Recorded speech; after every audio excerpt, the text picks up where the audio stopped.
I was ready. Now I'm ready. Welcome to Access to Justice. I'm your host, Heather Malarick of Merrick Law. I'm joined today by my co-host, Evan Clark of Kahane Law. Hey, Evan, how are you doing? Hey, Heather, I'm doing great. I just moved last Saturday. I'm now officially Kim's neighbor, but I haven't let anyone come by and see it yet because there's still boxes everywhere. And while I was doing that move, I thought, my back started to hurt a little bit, but not like my lower back, kind of like I felt like a bruised a rib or something. I was like, oh, that's weird. But it didn't start to get better. And then you told me, oh, maybe you have a kidney stone. And I would probably do, because now that I'm thinking about it, like I haven't got it checked out, but it's like, it's not getting better. Like, so I'm just like drinking a lot of water and hoping it just kind of goes away. I talked to a friend who works in the emergency at one of the hospitals here in town. And I was like, should I go to emergency? He's like, yeah, probably. But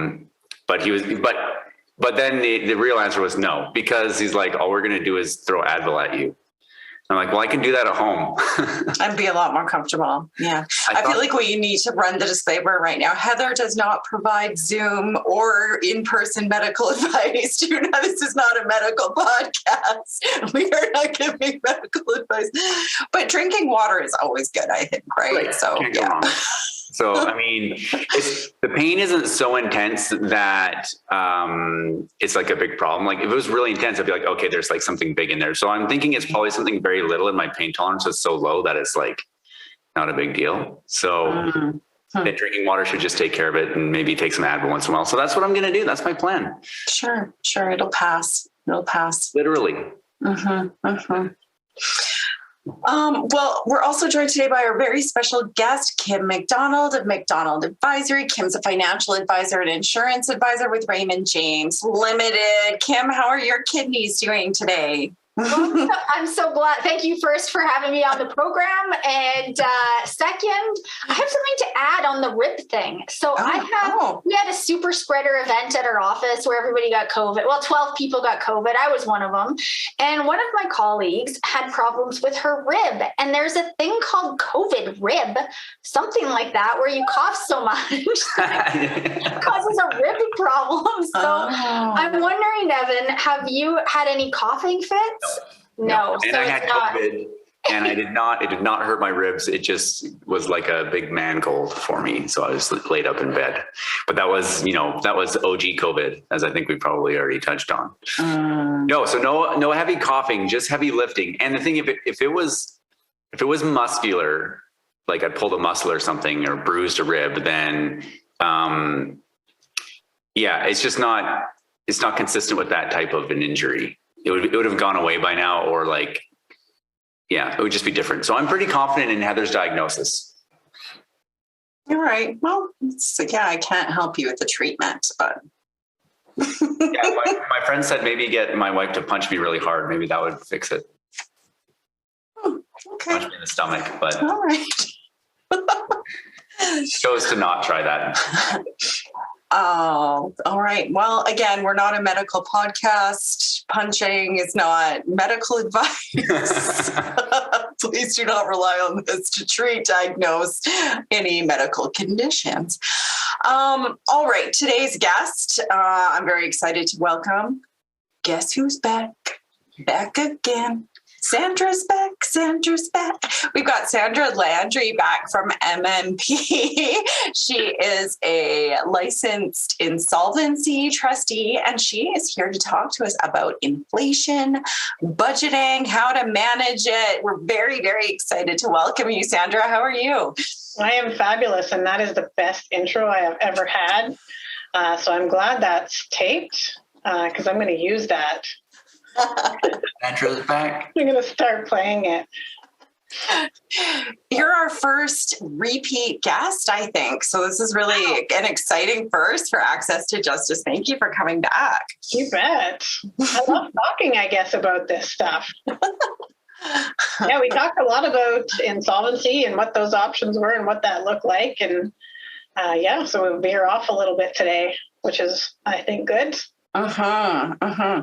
I think like our starting point for this conversation is something that's like all over the news right now, is inflation. So, I think last week it was like we're at 6% and the basket of goods is going up and all that. So I think that's actually my first question for you is what is inflation?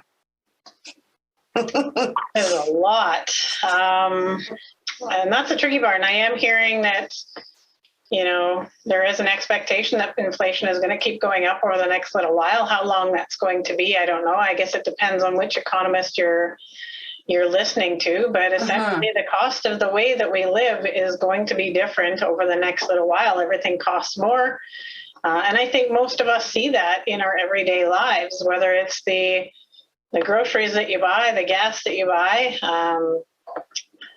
to the accounting services that you're going to be provided. Everything that exists is going to start costing more for the beast. So how do you fight it? And that's, what we're going to talk about today. And ultimately, we can't change inflation, at least not on our own level. But really what we want to do is figure out how do you fight the inflation? How do you manage it while it is this high? This isn't obviously the highest it's been in history.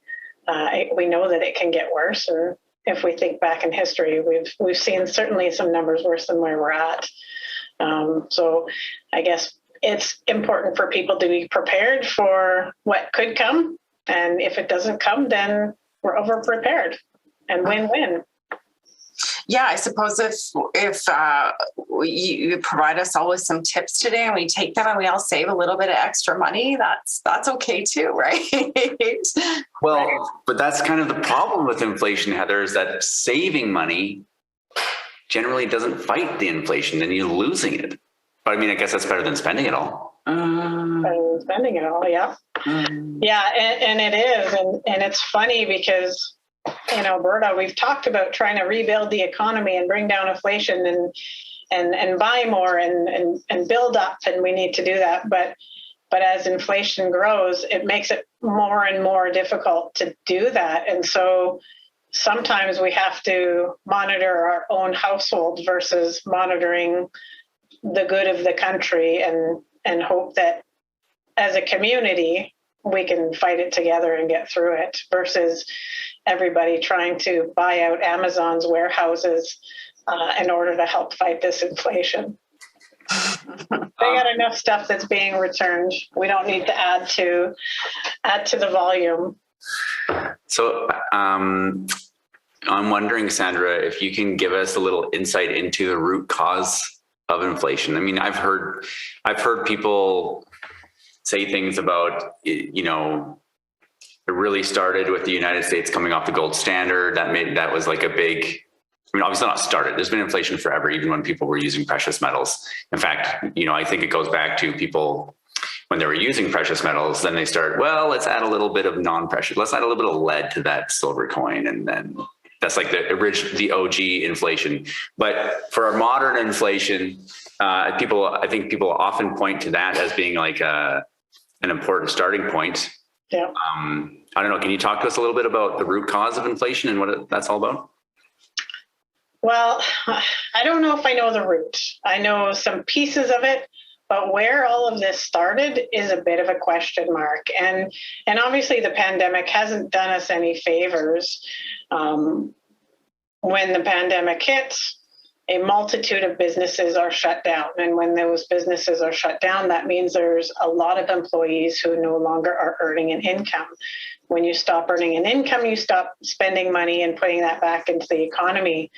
What we did see in some of the stats that came out is people started actually saving more.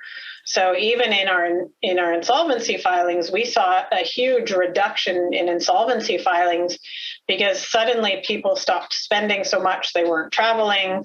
They weren't only doing all of the things that were going to be costing them more money. They were a lot more careful. So there's less money that goes into the economy that way. And then, we have the big stuff. It's the supply.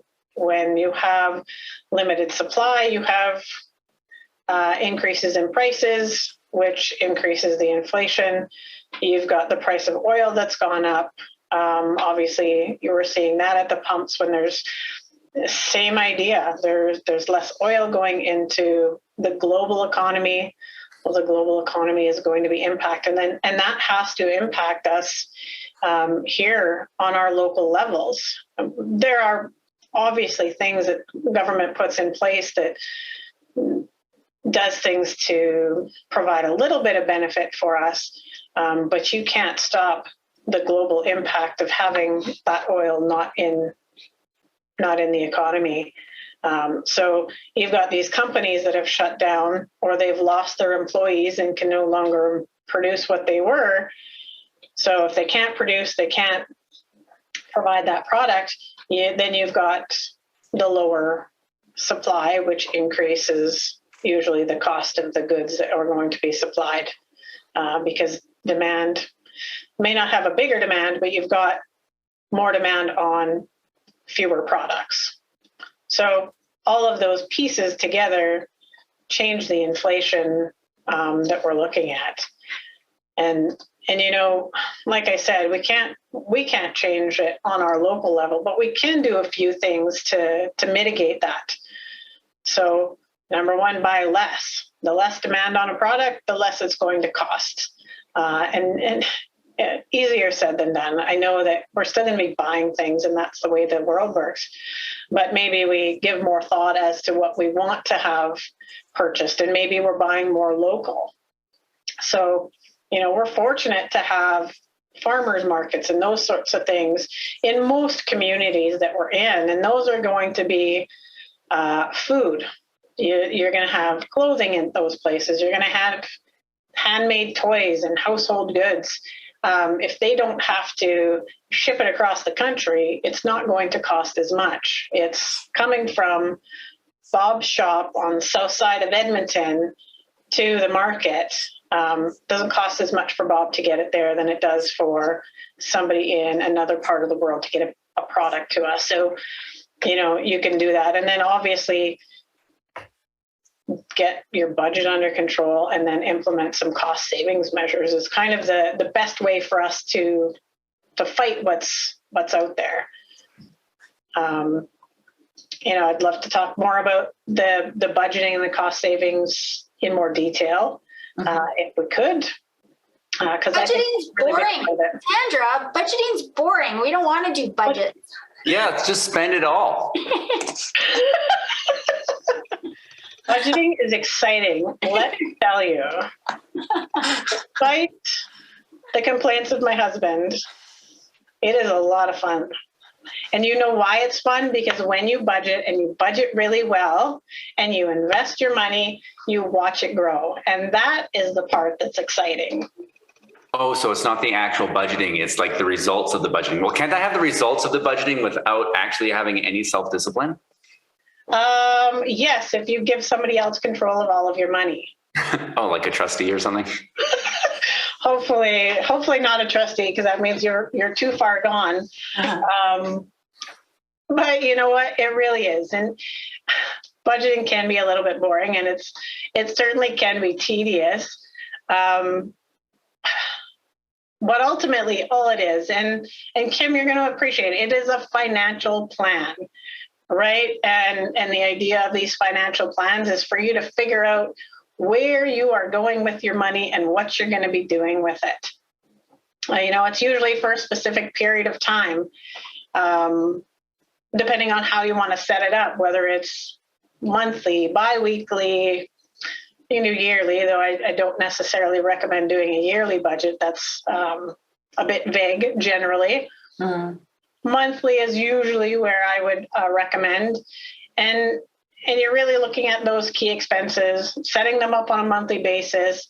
The big stuff is like the rent and the utilities, and that's why you usually want to budget on a monthly basis, because those are generally once a month. And then really you're just going to break it down further into how that person is paid.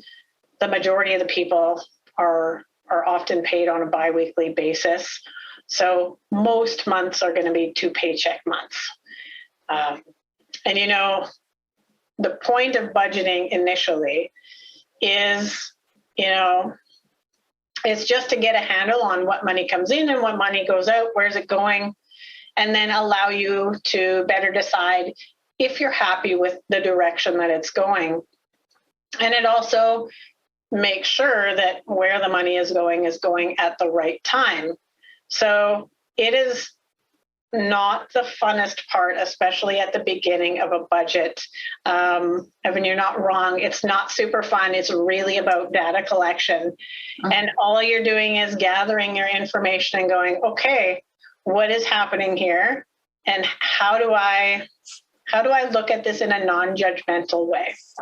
And I think that's really key for folks who are budgeting. Don't judge yourself for all of that, for mistakes, for decisions you've made. Yep. Don't assume somebody else is going to be there judging you. Nobody's looking over your shoulder and going, I can't believe you spent that much on this. Well, maybe your spouse is, but nobody other than anybody in your immediate family is really looking at your budget and saying, what were you thinking? This is your own personal set of numbers for you to take a look at. And ultimately what it comes down to is you can't make change if you don't know what it is. I've got a high level question for you, Sandra. It's kind of the beginning part, I find that once you get the numbers in the spreadsheet, but the budget itself is kind of interesting and fun. It's just hunting down the expenses. So it's Finance 101 or Accounting 101. It's always brought up, every single textbook out there. And Kim's read pretty much all of them. Fantastic. Who should be paying for what expenses in the household? Because if there's one person paying all of a certain type of expense, it's easy to track down that information. But if it's random and every money's going all over the place, that makes it a bit harder. So in terms of what the textbooks say for who should be paying what types of expenses, do you guys have sort of an updated version of that at MNP or some advice to people out there? Because there's usually, not always, but there's usually one person in the household that's making a bit more money than the other person. Yeah. And I think that depends on the people that you talk to as far as what they are comfortable with. And it does change, my best recommendation on a personal level is that the household should probably be paying based on what their income level is. So you can't have two people earning income, one make double what the other one was, and still have 50-50 on the expenses. It just doesn't make sense. It doesn't feel fair, at least to me personally. It doesn't mean it doesn't feel right to somebody else. But ultimately, at the end of the day, if you are sharing expenses with somebody in your house, you should probably figure out what is fair between the two of you. In our house, we pay based on income. And so my budget maybe looks a little bit more complicated than others' budgets because I like making sure that it's exact. That's my personality, but you could probably do it with less complication. That's good that you have attention to detail. I think that probably comes in quite handy in your profession. It does actually. Yeah. From a lawyer who does a lot of family law, and Heather, I'm sure can contribute to this as well. I think whatever the best practice could advise is to have that conversation that Sandra's talking about. Whatever you decide is fine as long as that conversation is being had about money and about finances and about the budget. That people are that you're on the same page. That's gonna keep you from having to come see me or Heather about the relationship breakdown. Absolutely. Somewhere, and so it must be true because they said it that finances is the number one reason for divorce. Yep. And you know what? It's one of the main reasons why people end up filing an insolvency is because of some sort of a separation. And very, very regularly, people end up in our office and they don't have any idea what the other person makes as far as an income. Some of them don't know how much money they have. They don't know if they have investments. And they've never had these conversations. And I've had to sit in my office and say, I think it's time you told your spouse that there's a writ on the property for a debt that you owe. I think they need to know. So you do have to have those conversations and figure out what's right for you. Yeah. Yeah. Because if one person is out of money at the end of the month and the other person is going on a cruise, you're probably not going to be a happy household. Yeah. And I mean, even if there's separation, which is like, that's fine. As long as like everyone knows what's going on. If there's like open communication and you want to keep things separate so that, one of you is more of a saver and the other one's more of a spender. And so you're like, oh, I don't want to just put this money in that account because then he's just going to spend it. Yeah. So you keep that separation. That's of course going to be like a blessing to the relationship anyways, because the saver is going to help retain some resources that can come in handy when the spender doesn't have any left. But whatever it is, like, I think the key is having that conversation. Sorry, Heather, I know you're dying to say something. No, I was just thinking about it seems like I've got sort of a rash of prenuptial and cohabitation agreements lately. And I echo what you've all said is there isn't a right way to do this, but it's important to have that conversation, I think, so that you know what's going to happen going forward. And not just about who's going to pay the Netflix bill, but kind of your mutual goals as well going forward. What kind of life do you want to have in 5 years? What kind of retired life do you want to have? If, one person's making a lot of the money and doing a lot of the saving and the other one doesn't earn as much, but you're keeping everything separate, is that going to affect whether or not you're going to be able to travel a lot and fulfill those goals as you get older? Or one person's going to retire early and the other isn't. It's fine to keep them separated, but then how do you fulfill those mutual goals if if only one has got the pot of gold to be able to retire early and those kinds of things. So I think meeting with a financial planner or doing a budget and having these conversations early on is absolutely a really, really important thing to do. It is. And I think sometimes people forget what the budget is as well. And it's a start, it's a middle, and it's an end. There's no I set my budget and I'm all finished. It is, I've set my budget for now. I'm going to go back and look at it and see if it's working. And then I'm going to change it. And then something else is going to change. You get a raise. You have a child, you buy a boat, who knows, right? There's something else that changes in your budget. And so it is a constantly evolving, I don't know what to call it. It's constantly evolving and you really have to evolve with it and you have to change it regularly. I'd be shocked if I didn't review my own budget every 2 months. It's probably not often I go even that long without just, checking on it and saying, okay, is it still doing what we're supposed to be doing with it? Do we have more money that I could put somewhere else? And so I've spent a lot of time looking at budgets. And if I'm still looking at mine every couple of months, you should expect that most other people are looking at it just as often as I am. Kim, what's your experience with working with people and their budgets? Do you do much of that? So there's an organization out there, an association called FP Canada. And if you have a CFP credential, they give us guidelines in terms of what it looks like to work with people on a financial plan. So we generally, it's like a living, breathing thing. Like Sandra was mentioning, things are constantly changing. And it's something that, as soon as you do it, it's, out of date already. So you kind of have to keep up on these things. I would say most people wouldn't do a true financial plan more than once a year, but it doesn't mean that you shouldn't be budgeting. So a budget is just one portion of a financial plan. It's the part that tells you typically what your expenses are and how much money is coming in to pay for those expenses.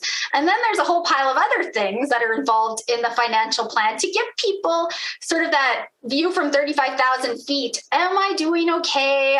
Am I on the right track? What should I be doing to meet my goals, as Heather was alluding to? So I would say on the planning side, financial planners aren't not all of us are doing like budgets with our clients. Generally speaking, we are telling our clients and assigning homework and saying, we need these items here. We need to know what you're spending money on and get that back to us, because that's one part that we need to fill in on your financial plan. Now, there are financial planners out there who will work through that budget with you. And I can tell you, in the divorce arena, as CDFAs and CFDSs, we generally are almost always doing that budget with people, because it's really important to get all those numbers down. And kind of what Sandra was saying before, like, it's not like everybody's doing budgets all the time when they should be. It's just like, this is the first time we're doing a budget and we don't even know what we spend money on. So in the divorce arena, we want to make sure that people know what their expenses are, because they're going to have to project those expenses for their future life. So I would say in the two buckets, if you're a financial advisor and a financial planner, generally you're kind of having your clients do that exercise on their own and kind of sifting through bank statements. But on the divorce side, I would say we're much more involved in actually nailing down that budget and making sure people have that pretty clear in their minds. So that's kind of my take on budgets. I don't like doing budgeting with clients per se.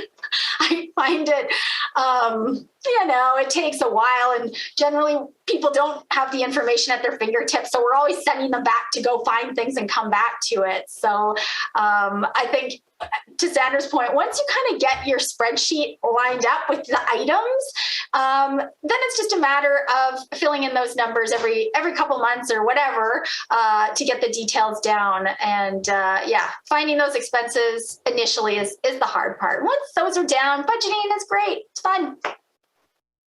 That's my take. So I guess I've got a question for both of you, or maybe all three of you. I've done some family budgeting before, and I've had like two different approaches recommended, like in my Googling or whatever, right?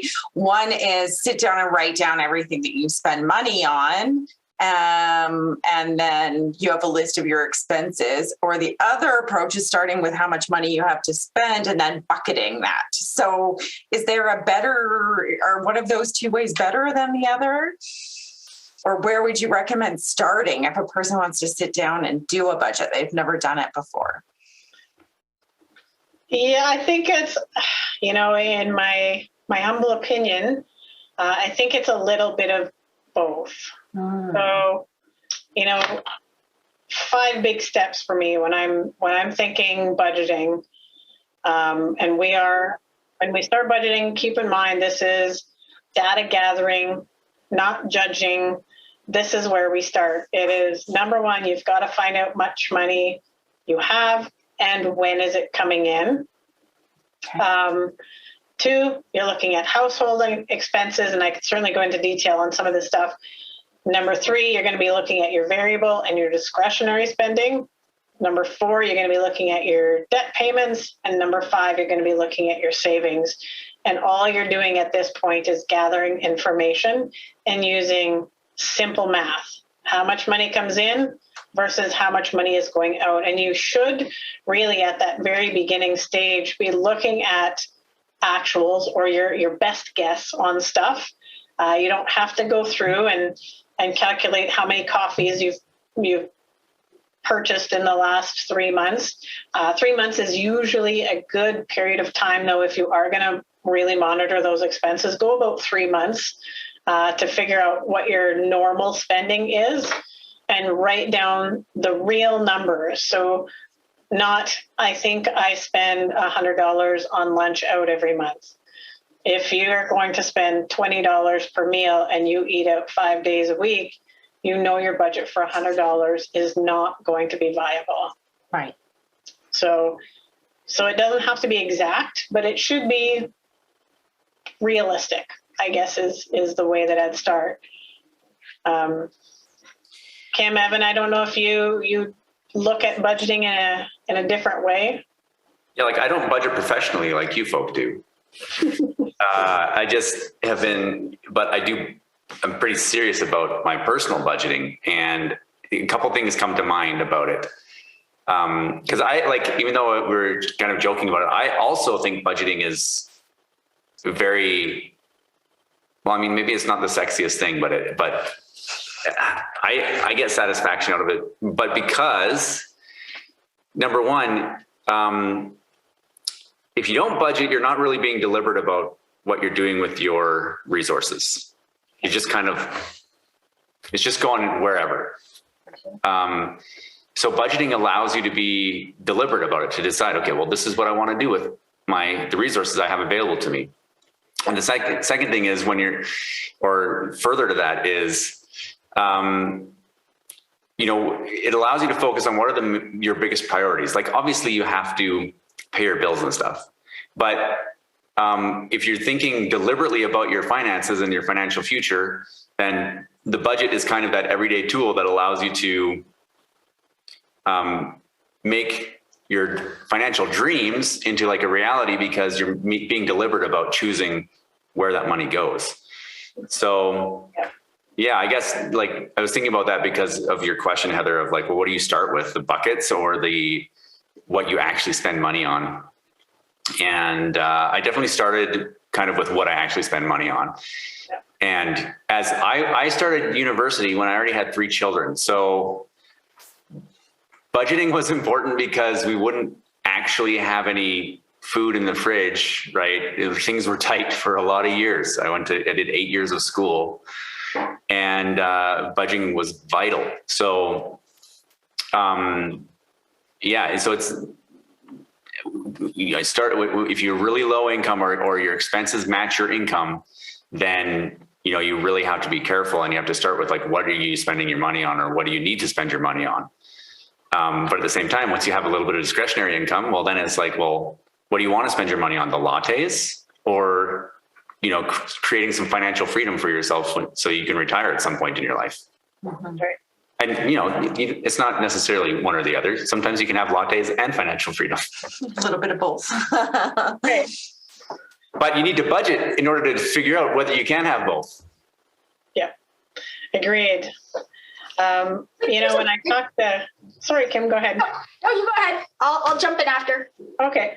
I was just going to say, when I talk to people about budgeting and we talk about, I always break it up in 5 steps, because everything is very specific in those steps. And when we're talking about how much money is coming in and when is it coming in, that's a really important piece of information that you need to work into that budget. So if you are a biweekly wage earner, you're going to have most of your months at 2 checks.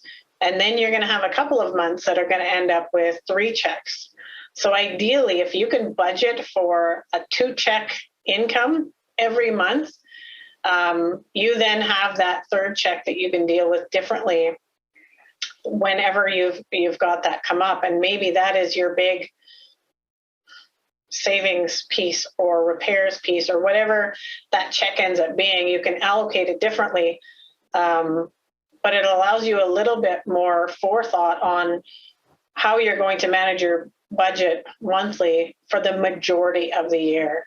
Biweekly income is a little bit tricky because that's not how our expenses generally work out. And so, big recommendation for anybody on that plan, plan for two checks a month, and then it's a surprise when you get your 3. Give yourself a bonus. Absolutely. Give yourself a bonus. And then step 2 is your household expenses. I always recommend doing this one next. This is the big and important items. It's the rent, the mortgage, the property taxes, the insurance, the car payments, utilities, security. It's the things that are going to have a large impact if they're not paid. So impact could be losing your home if you don't pay your mortgage, or an ability to get to work if you don't pay your vehicle payment. There is limited ability usually to make changes on these amounts. So they're usually relatively fixed. Some caveats to that, of course, but they are essential that they get paid, and they get paid on time. And then when we talk about step 3, that's kind of the variable and the discretionary stuff. So this part is a little bit trickier because they fluctuate monthly, yearly sometimes. That is going to include your groceries, your food, your fuel, gifts, donations, grooming, toiletries, entertainments. It could be whether you like to go to a lot of concerts or it's your children's allowances, it's your dining out. There is a bunch of stuff that sits in this variable and discretionary expense that we don't always think about in the same way. It could be your dental visits, your holiday gift giving. You might only do some of those once or twice a year, but you really should budget on a monthly basis for some of those different expenses, because you are going to end up having them. And if you don't save up for them, like your holiday gift giving, it's going to be more difficult and you're going to be more likely to rely on debt in order to make those payments. We can talk about lowering some of that stuff later, but that's kind of the essence that's sitting in part 3. And then part 4 sits as the debt repayment. And you're just collecting info when you start this budget. Really, you just want to put down what your typical payment is, or the minimum payment, if there is a minimum and you're not making that on a general basis, whichever is greater. The minimum payment is key for anybody with their budget that's a little bit out of control. If they're not yet generally making that minimum payment, that one is really key because it's doing such damage to a person's credit report. And that has really serious impacts on the rest of the budget. It impacts interest rates. It impacts how your creditors like you and when you're renewing your mortgage and those sorts of things. And then ultimately savings. So savings is key, and it's not just vacation money, though it should be, but it could be, savings for your repairs and maintenance for your house or your vehicles. It should be for your emergency account for the unexpected loss of income or illness.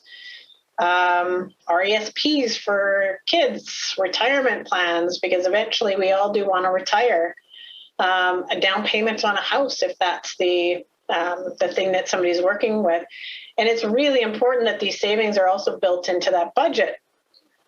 Because like Evan said, if you're not building it in, you are not going to be working towards that end goal. The money gets frittered away and it never ends up getting saved. And Kim can attest to this. The sooner you get your money into a savings plan, the more money it's going to make. Interest on interest is a wonderful thing. So you want to invest as quickly as possible and as often as possible. And any amount of money is what the savings goal is. And we can talk more about savings later, but ultimately for building that budget piece, it's, any amount of money, whether that's $20 a check, because that's what you've got right now, or it's that third biweekly check, or it's $500 a month. It really doesn't matter as long as something is starting, because like anybody who saves, the more you save, the more you want to save, because you like watching it grow. And that is I think the best part for us as individuals. We watch that grow and you go, wow, how much bigger can I get that? How much more can I save here? And then you start getting comfortable with having money and having it saved. And ultimately, like I said, it's simple math. It's how much money do you have? Where are you going to send it? And what are you going to do with it next? So if you're cash positive, that's where you increase your savings. That's where you start prepaying and getting ahead of stuff. If it's cash negative, that's when you start reviewing, what do I do? What changes do I need to make? You also want to look at, are the payments being made at one point in the month? Should we adjust when those payments happen? So if you're paying your mortgage out of one check and now you have no money left for the next 2 weeks, you need to adjust that payment. And it's a little bit off topic, but when I think about budgeting, I always think that the point is to get it a little bit ahead. And this is how I manage my budget. So I always want to have enough money for the next month's expenses so that I am not putting money in when somebody needs it. I'm putting it in when I have it. And that's really key for especially those biweekly wage earners. So if they can get a month ahead and they just put the amount of money that they've budgeted into that account, put it in a month ahead, whenever it comes out is whenever it comes out, but at least they know that it's paid on time and they don't have to worry about when their check comes in. I've used an app before called YNAB, or You Need a Budget, and they use the concept of like, how old is your money today, right? And I think it's like on that kind of idea, right? Like, how long has your has your dollar sat there before it's had to cycle back out to pay something off? And it's kind of an interesting concept, I guess, right? So is your money just dipping into your bank account, or is it able to sit there for a little bit before it needs to be put to work? So that's kind of the idea when you say like try and get a month ahead, right? Is that you want that money to get a little older in your bank account, right? Yeah, and you're right. That app is actually very good for talking about that. And it always goes back to the idea. And I know a couple of people who use it, and they said every dollar needs a purpose. That's right. What is your dollar's purpose? And I know it makes people uncomfortable, but I always say, you should budget to zero. There should be $0 left at the end of your budget because it should have somewhere to go. And you don't have to blow it all. It should be, savings, investing, and doing all of these wonderful things to make your money make money. Yeah. What are the categories? Can be dinner. It can be lunches. It can be a concert or gifts. Like you said, all those fun things in life, right? But zero doesn't mean spending everything. It means each dollar having a purpose, right? It's like absolutely, it's all got a job. Yeah. Buying assets or putting in a savings account is budgeting. So do you have any tips for best practices for like how much should somebody have in a savings account in relation to their budget, for example, as a best practice versus, that's a hard question. I guess I have a few thoughts on that. Ultimately, as much as you can is a great answer. When I'm thinking, because savings can be a multitude of things, and I highly encourage people to save in different ways. Now, when I think emergency savings, so funds available if something happens, there's a job loss, there's an illness, somebody's off for a while, or a family member is off for a while, that's a different question. Somebody should have, in my opinion, about 3 months worth of expenses saved. So go through the budget, figure out what are the required payments, and maybe you look at what's my minimum credit card payment for 3 months if something's going sideways versus what I normally pay, and do that amount. What would be great to have, a better goal is probably 6 months of expenses saved up as an emergency savings account. What would be nice to have is probably about a year. And it seems like an absurd amount of money when you think about it. You go, how am I going to save a year's worth of income for an emergency? But I can tell you, halfway through the pandemic, people were in our offices and they had been living off of their savings for a year and were unable to find employment. And so these things really do happen. And that's maybe an unrealistic goal for most people, but I think a good practical goal is probably about 6 months worth of expenses. And when we're looking at this, it's going to be something that is relatively liquid. So you might not have it in just a regular savings account, but maybe it's sitting in some other, Kim, you can explain, some other relatively liquid vehicle. We call it money market. There you go. So different monies has a different time horizon. So if you need monies potentially right away, well, some of your money would be invested in something very liquid, can still be invested, but it's likely guaranteed. It's not going to go down. You'll just earn a little bit on it. And if money's pushed out a little bit further, well, then you can take a little bit more risk and maybe it's a tiny bit less liquid.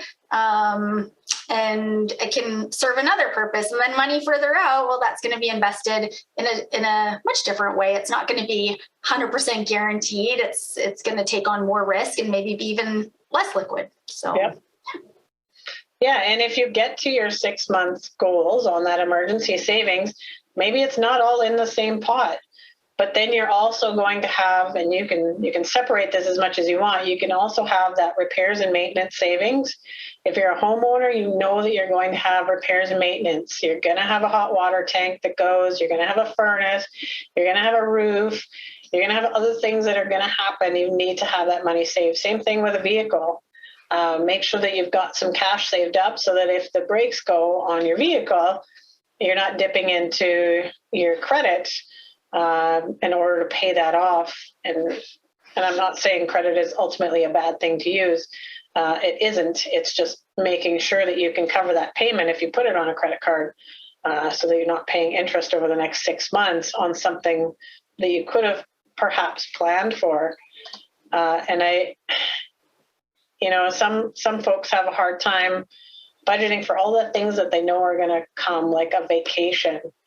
And sometimes they will adjust their budget because they think, I don't have enough money, so I'm not going to budget for a vacation. But then they still take the vacation anyway, but put it on a credit card and then pay it off over the next 6 to 8 months. And that doesn't work. Ideally, save it up. Go ahead and book everything on a credit card, but then don't wait 6 to 8 months before paying it off. So you should budget all of the things that you know that you're going to want to do, and just figure out what your priority is. And I think that's the big thing, is giving priority. Not everybody does this, but for me, I've always found it easy to have multiple bank accounts.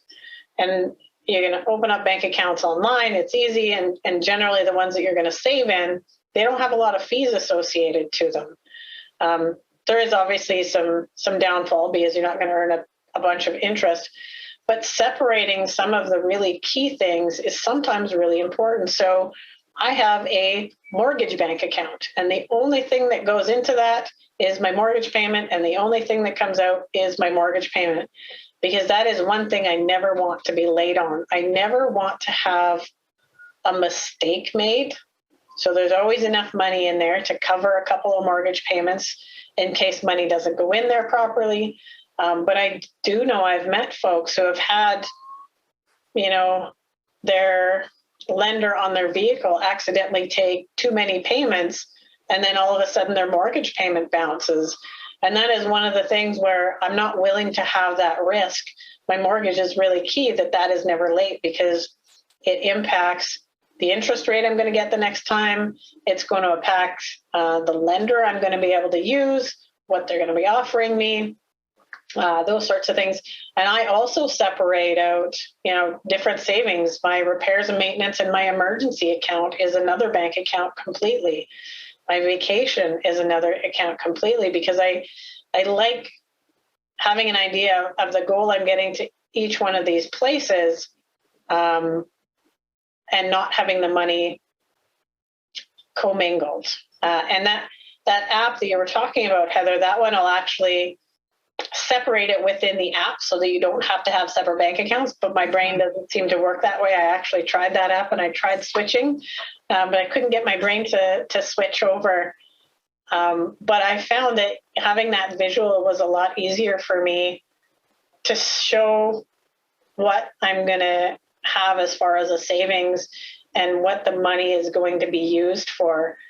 Because if you can separate the stuff that's really key for you to have paid from the money that you're using every day, it is ideal. Once that money's out and it's basically already spent and you don't have to think about it. And that's where all that savings is a lot easier. Once you've budgeted X number of dollars to go into savings every month, you move it. If you can, ideally, make stuff automatic. The easier you make it for yourself, the better it's going to be. And you don't have to have, all of your utilities have access to your bank accounts. You don't necessarily want them to take the payment from your account, but maybe you want to set up an automatic bill payment every month. And so you can do that, have it all automatic. and whatever is left over is basically what you can spend. And it seems like a silly premise, but right from being a student, I have always done this. Everything that was key got out of my everyday bank account into wherever it needed to go. And whatever is left is what I could spend as my entertainment, whatever you want to call that budget. And when it ran out of money, it meant I was done until the next time I put money in there. Because a student sometimes was going to be another 4 months. Well, that's exactly it. So you counted your dollars a lot quicker being a student. I remember, separating that. I was like, okay, this week you get this much money. This week you get this much money. But that's kind of the idea of that budget. Mm-hmm. Mm-hmm. So. Okay, so let's imagine someone sat down, they've put all their ins in one column, their outs in one column, they have gotten over the panic, shame, regret, fear, worry, and they see a negative cash flow at the end. So they realize, this is why my credit card balance is high, because I've been spending more that I've been bringing in. Then you just panic and carry on and right? Is that right? What do you do? Yeah. What does a person do from there? Because that's what we're kind of talking about, right? Like, I guess that's part of what's in the news is that, lots of us have had a budget that's probably been kind of just rolling along like usual. And then suddenly we're going to the grocery store and the same cart of groceries is costing $75 more than it did a few months ago. And like you said, at the pump, you're spending another $15 or $20. So now what do you do if you're finding that number is just not balancing anymore? Where do we start making changes? In lots of places, ultimately it's going to be up to the individual, basically the direction they want to take that, but there are a bunch of areas that you can start taking a look at. And Heather, we are expecting that same thing. The MNP does an Ipsos Reid survey every quarter. And one of the things that we've been tracking over the last 17 or 18 quarters that we've been doing this is how close to people are of running out of money, being within $200 a month of not being able to make the ends meet. And what you see is that people are getting closer and closer and closer to that level. And so we are kind of expecting that the inflation is going to impact, especially those individuals who are very close already. Uh-huh. Let's talk about stuff that we can fix. Okay. Cost savings is really what you're going to be focusing on if that cash budget is negative. So transportation. And this is a wide variety of options. You can consider switching to a lower cost vehicle if what you have is no longer affordable. And it might just be more practical. Now's a great time to sell your car too. Well, I was going to say, the used market is really looking for more vehicles. Yeah. We've had experiences. My husband was approached in a drive-through with somebody wanting to buy his truck. He's been asked 3 or 4 times from the dealership that he goes to. They want to buy it and they can make big money selling used vehicles. So, if you've got a truck because you worked in construction and you no longer work in construction, maybe now's the time to get rid of your truck and buy a little vehicle, something that's cheaper. Right.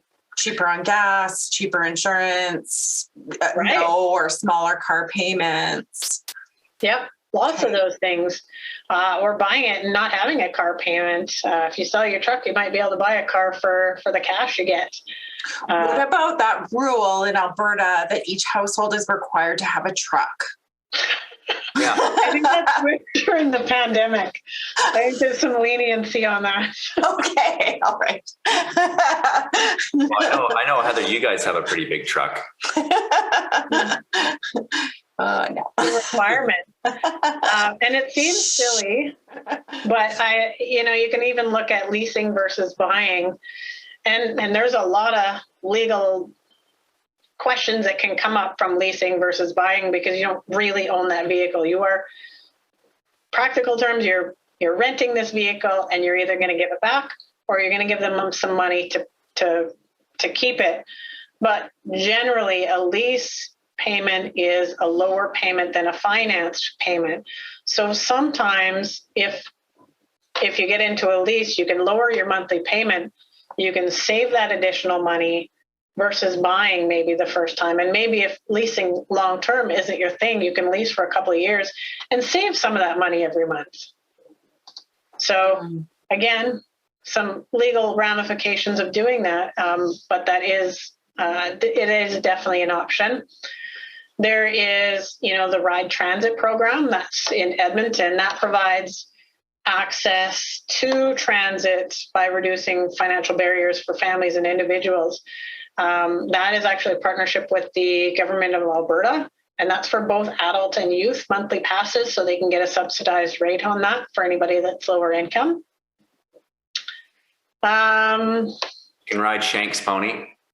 Absolutely, you can, and only if you take video. You know that term, right, Heather? No, you can tell by the look on my face. I'm like, what is he talking about? Well, your shanks are like your shins, that kind of stretch of your leg from.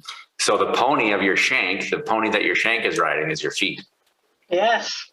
Gotcha. Yeah. Yep. Pony, bicycles. There's lots of bicycle lanes, and there is. But if you try and buy a bicycle right now, you're going to need to sell your truck first. And get on a wait list and drive to.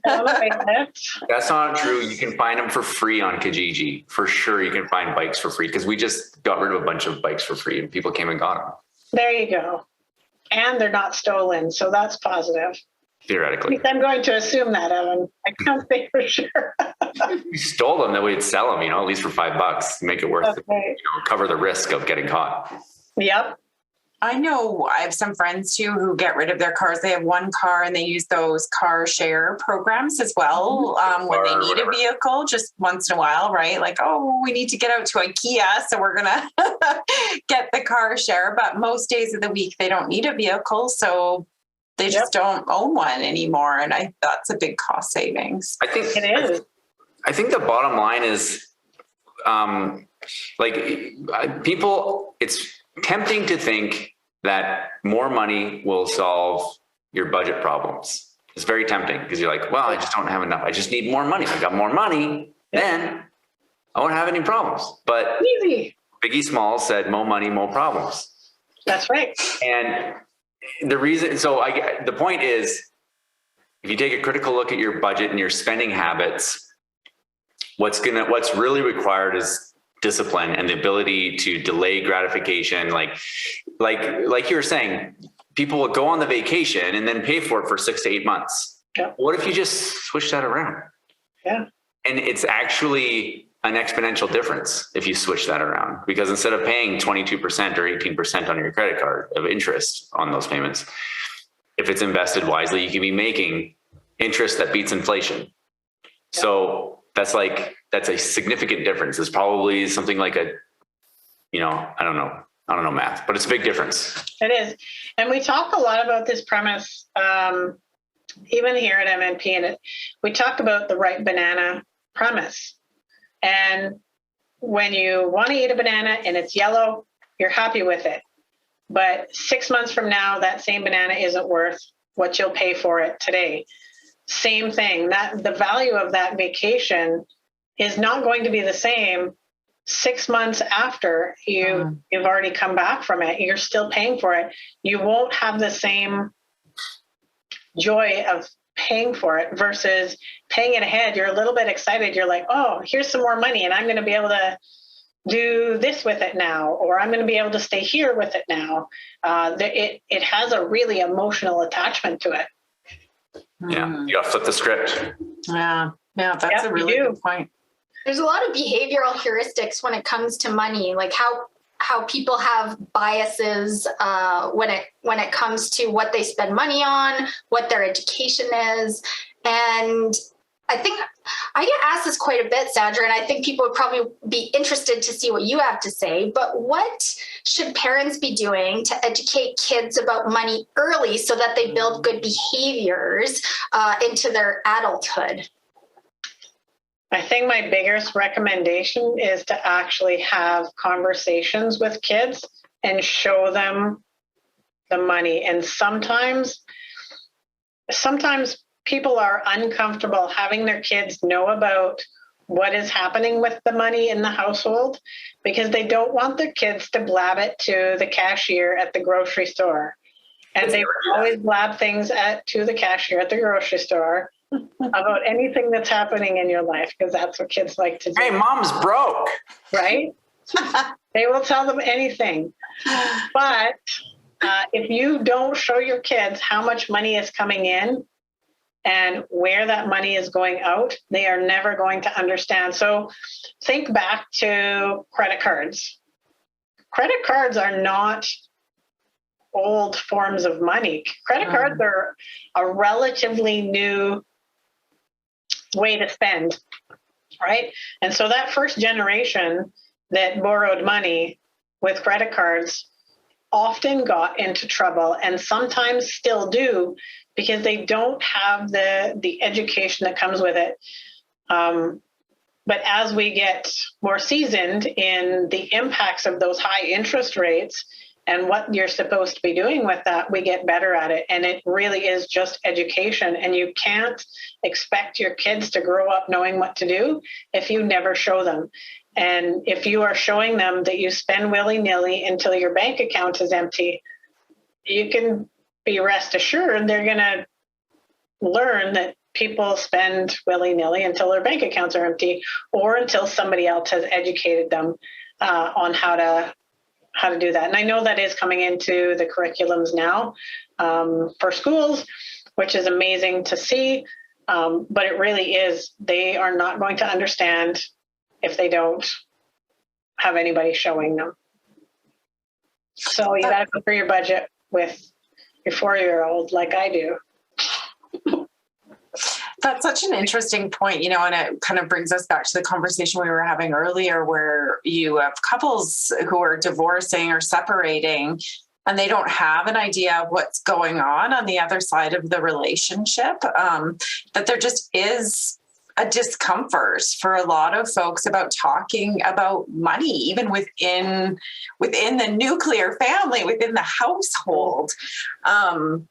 So, these are important conversations to have in public and to share this information and to kind of, I guess, maybe get rid of some of the mystery or the embarrassment about it, and just to start talking to people about money and what they do and where they put it and how they manage it, and get rid of some of that stigma. That's the word I was trying to think of. Like, there's some stigma about talking about money. Yeah, I think there really is that stigma. And I think it probably comes from, especially if they're not really proud of the way that they're managing the money. And then, why do you want to talk about it? You don't want to talk about it. And then, it's kind of like this downward spiral of like not being educated about how to handle money, making poor decisions because they don't have the knowledge they need, and then not wanting to talk about it, and then, keeping it secret.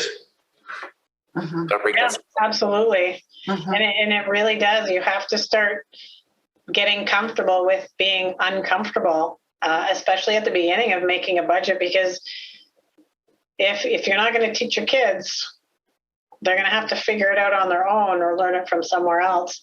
And maybe that's the solution. Maybe you say to your kids, I actually have no idea what I'm doing, but why don't we try and figure it out together? And then you'll know, and then we can work on this together.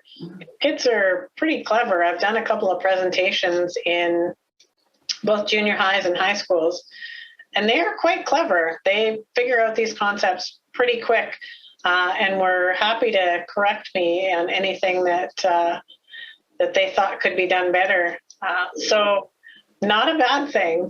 Get uncomfortable. Be comfortable with being uncomfortable about that.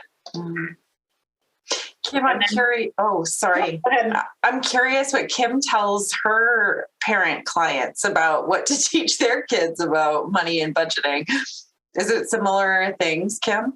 Yeah, well, I'm having a lot more conversations with clients' kids. And I'm not talking adult kids, I'm talking like junior high, because kids are talking about this in the playground, stock trading and all that kind of stuff. I mean, we didn't talk about that in the 80s. We were skipping rope and, trying not to rip our jeans because we get in trouble for it.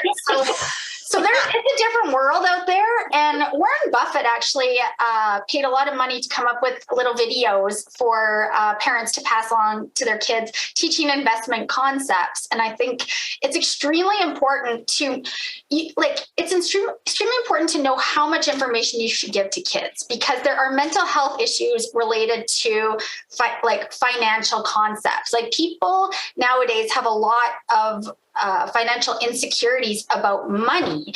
And it could be because the parents shared all their problems with money, and then the kids got so scared about money, and it caused some issues around how they view money in their own lives. So I think there is a balance in terms of how much to educate kids and what is an adult concept and should be kind of kept with adults. But I think to Sandra's point, I think there's nothing wrong with teaching a 4-year-old about an IOU. What's an IOU? I mean, that's a concept we use in investing every single day. It's a bond, and it's the biggest trading piece of paper in the world. So teaching kids about simple concepts can actually translate a lot better in the future, and they won't have those financial insecurities about money. They can talk about it. They can ask questions, and it's not stupid. So I think it's incredibly important for parents to start to bring up concepts like interest and all that kind of stuff. Yeah. Mm-hmm. Like, maybe don't tell the kids, so we're declaring bankruptcy. Here's what that means. That's an adult topic for sure. That's right. But I mean, there's so many resources out there. I really like Robert Kiyosaki, the author of Rich Dad, Poor Dad. And he's got a board game called Cash Flow. And that teaches about debt and assets and investing and interest and stuff in a totally it's like an updated version of Monopoly, right? And that, for example, is a good place to teach kids about money. One place, and there's so many. Like Warren Buffett, you know what? He's written books, and people have written books about him. So my point is just, if you don't really know much about money or about investing or anything like that, invest in yourself and take the time to learn about it. And there's tons of research resources out there, and the internet, of course, is full of them. And instead of worrying about, I'm going to pay this person $150 to take this course about whatever, is it a scam? Instead of worrying about that, how about just think of it like, I'm going to invest in myself by spending $150 on learning some new concept that, maybe I can take something away from. It doesn't matter if this is going to make me rich tomorrow. It won't. Nothing like that. That doesn't exist. But if there's things that you can learn about money, finances, investing, and you don't know anything, well, take some time to learn about it. I just think it's interesting because money is such a taboo topic. I mean, we don't talk about it that way, but it actually is quite taboo in our society. And so then the people that win because of that are the banks. Those are the people that win. The credit card companies are the ones that win because of that taboo status. Yep. Break the taboo. Absolutely. I'm with you 100%. It's so discouraging to have a couple walk in to your office and they don't have any idea how much money the other person makes, what they do with their money, if they're investing it, if they're not, if they've got writs against the household property, so many things. And one of them is probably a more confident financial person, but the other person is never going to learn from them if they don't have that conversation. Yeah. I think I think sometimes people are looking for that silver bullet, right? They're looking for, okay, what's the answer? What is that one singular answer for how I'm going to solve my financial problems? Or maybe there's not even financial problems, but they just want to prepare for retirement. They're really not sure how to start. I mean, besides talking to someone that's great like Kim, like, I think there is no single answer. It's start amassing knowledge. There's no one way to invest and gather wealth and prepare for retirement. There's tons of ways. And you're only limited by your imagination. I don't know, Kim, would you rather work with someone who has no knowledge about finances and investing, or is it enjoyable to work with people that educate themselves about that world? The majority of people do not know where they're at, I would say. And to go back to Sandra's budget, like the importance of a budget, it tells a story, and a really interesting story. So if you're up to speed on the budget, and like a very itemized budget, you're going to find out if you have enough insurance. You're going to find out, to Heather's point earlier, if you're spending more money than what's coming in. You're going to find out where the majority of your money's being spent. Is it on home expenses? Is it on personal? Is it on transportation? Is it on insurance? Is it on the kids? And you're going to be able to see when those expenses drop off, because not all expenses are forever, right? So the idea of doing a budget really tells an interesting story. And I would say 95% of people who I start doing interactive financial planning with don't know what they have for insurance, don't know what they're chipping into their pensions. They just don't know it. And once they do know it, that anxiety disappears. Like, they have anxiety to do the exercise of the budget, but once they get that done, the anxiety seems to just like float away, because now they know where they're at and they know they're going to be okay because there's a plan in place. So I would say for most people listening, it's not uncommon to not know where you're at with things and not have a budget, but the value of doing it is absolutely massive, because it takes away those fears and those anxieties that you probably live with every day, and you don't even really recognize it. Uh-huh. I think it's so funny that, like, okay, so we're like, okay, we're going to talk about inflation, and then we've talked about budgeting, but I think that's something that's in your control. It is. You can't control inflation. You can, like Sandra was saying, like, I'm going to try to buy less. That might have an impact. My dad had a saying that he liked to say is, if you're doing something that seems futile, it's like trying to raise the level of the ocean by peeing in it. That's basically what trying to deal with inflation is for each individual one of us. Right. But the one thing you can control is your budget. And are you spending less than you make, and then paying yourself in the form of buying assets and investments so that you can actually outpace inflation? Because that's the only thing you can do, is control yourself and your own budget. Yeah. So I think it's funny. I didn't see it going this way. I didn't think inflation, we're going to talk budgets, but I think it's good that it did.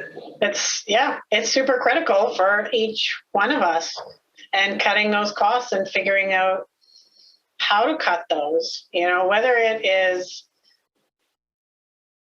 dealing with your home efficiencies, getting your utilities on a monthly payment so that they are equal.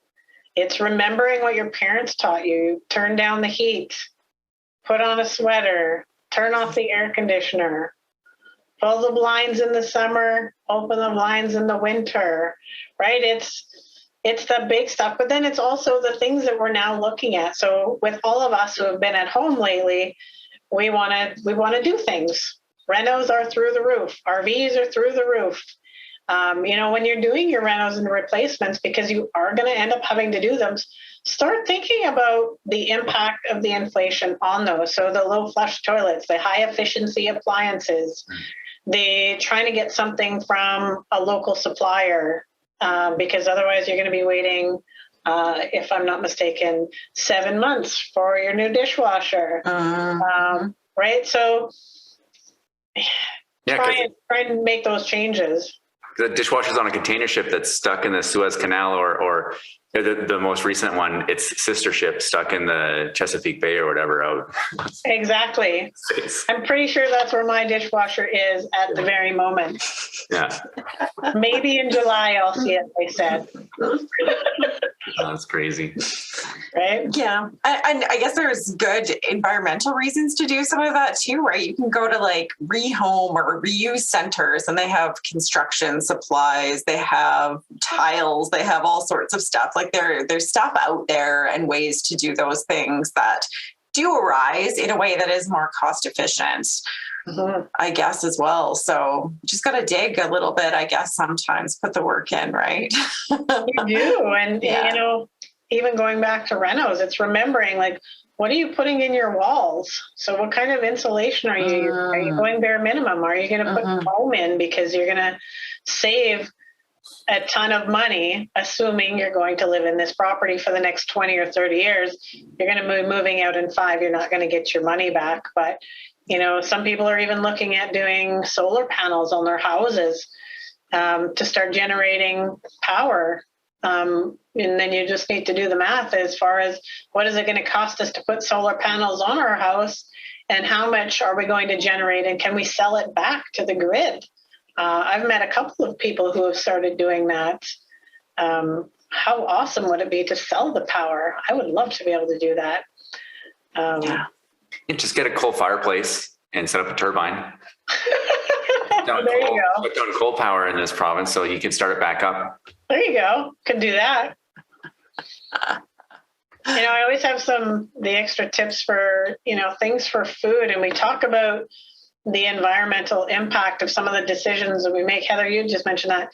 So you'll notice, I'm sure, over the last little while, you'll see notes in grocery stores and they're starting to donate a lot of their product to other places, whether it's food bank or otherwise. But there are a couple of low-cost food places in the city that, you know, most people are not aware of. It's the foodforgood.ca. That's low-cost food for low incomes. It's wecanfood.com. Same thing. That's usually like fresh food and meat products. Then you have places like products like the grocery apps, and they'll pull together information on sales that are happening around you. So that's what are they called? Flip app, Flash Food app, Sale Well, I think is the other one. But people can use that and then ultimately buy when it's on sale versus when it's regular price if you can. So if you shop regularly and you buy the stuff that's on sale versus the stuff that's regular price, you can really cut your grocery costs. And it obviously, not everybody has the ability to shop weekly, but if you could pick up a weekly sale and only buy stuff on sale, you can save a ton of money that way. It just takes more work. Yeah. And then I think something that makes me uncomfortable, but I highly recommend for those that are comfortable, is negotiation. And I am very non-confrontational and I don't like negotiating. And I have my husband negotiate on my vehicle when I get my new lease. But you can, like, everything is negotiable. Talk to your hairstylist and get a deal, your lawn care company, your furnace repair folks, your mortgage rates, like go to a mortgage broker and talk to them about what you're looking for and get them to look out in the market. You don't have to just accept what you've got. And then I forget who was talking about it. I think, Kim, you were talking about insurance. So once you've done all of this work on your budget, you should be taking a look at whether you're insured properly and then going to an insurance broker and see what's out there. Ask about discounts. So I don't know if any of you have done it, but in this case I have. Like, talk to the insurance provider and see if there's discounts for a school you've attended, for the place you work. You know, a lot of them will give you a discount when you get married or when you have kids, or if you put safety features in your house, like an alarm system, or here's a big one that I did over the pandemic is the vehicle mileage. So tell your insurance company if you're not driving as much to work because you have a reduced rate as a result of that. So there's lots of the stuff that you can negotiate. And I think sometimes we forget that because it's not as prevalent in our communities here in Canada, we don't negotiate that much, but you'll go to other countries, people are always negotiating. Everything's negotiable. We just don't do that. It's so counter our Canadian culture. Like, right? So when I was in Kuwait, that is like, it's all barter there. Like that's, nobody's asking you like the price, but it's just, I'm so uncomfortable. I hate it so much. Yeah. Dislike it so strongly that I hated going to buy anything in Kuwait. Yep. And I'm the same way. Yeah. I'm usually like, how much do you want? Oh, okay, that's fine. I'll give you that. I'm with you. I'm the same way. I'd rather just tell me. And yeah. Even with like, it's funny because, part of Heather's and my job is negotiation. That's a really important part of family law, but our approach to negotiation is not the same as bartering. In fact, that's one of the things that's true. My negotiation mentor in law school, Mr. Brian Cash, is one of the things that he stressed was you're not buying a car. It's not just, you start high and then try to end up low. You're actually trying to do it reasonable. So I like that type of negotiation far better than like, you can give me this watch will cost $100, and you're like, come on, that watch is worth $5. Like, well, let's call it 80. No, I can't. I hate it. That's right. But if you can get comfortable, you can, even the car one is always the hardest one, at least for me. But maybe you're not negotiating on price, but maybe you're negotiating on getting a couple free oil changes or getting some winter tires thrown in. And bringing somebody along with you that likes negotiating more than you do. Shop with a friend. They can call your husband. You can come. Call my husband. He loves negotiating. It makes all of us uncomfortable, I can assure you.